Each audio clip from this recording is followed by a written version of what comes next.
Bonjour, je suis Eric Bossen, je suis directeur commercial adjoint à Sopra HR Software. 2015, année extrêmement importante pour Sopra HR, parce que c'est la naissance de ce grand aujourd'hui du monde de la RH que nous sommes avec deux offres, Pléiades et HR Access.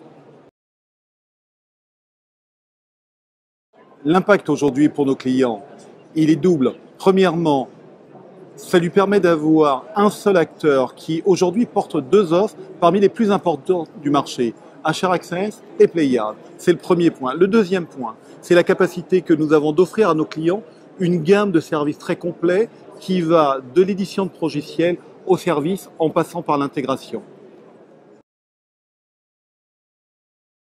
Aujourd'hui, toute société, qu'elle soit du domaine public ou du domaine privé, qui a un projet, que ce soit dans le domaine de la paye, dans le domaine des ressources humaines, voire dans le domaine de la gestion des temps et activités, nous apportons aujourd'hui de vraies réponses et des services extrêmement complets.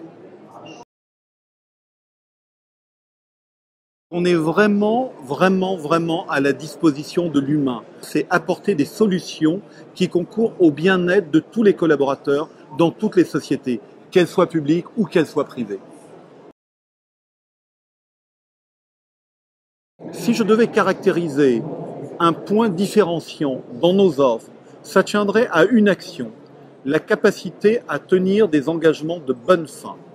Si une société comme Sopra est à même aujourd'hui de tenir des projets dont la durée, dont l'importance de ces projets va de 1000 jours à des milliers et des milliers de jours, c'est parce que tout engagement pris est tenu.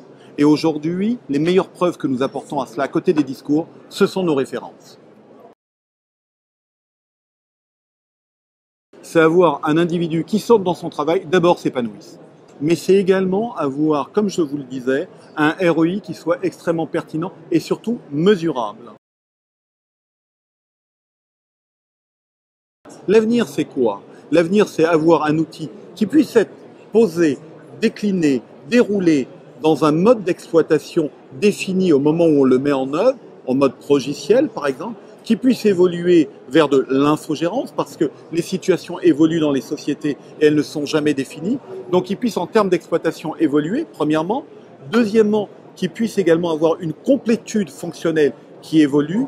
Nous parlons aujourd'hui de la pénibilité, mais demain, d'autres sujets vont venir. Donc, il est absolument indispensable de se diriger vers des outils portés par des sociétés qui sont extrêmement ouvertes sur l'écoute de ce qu'est demain, de ce que sera demain le besoin dans ces sociétés-là.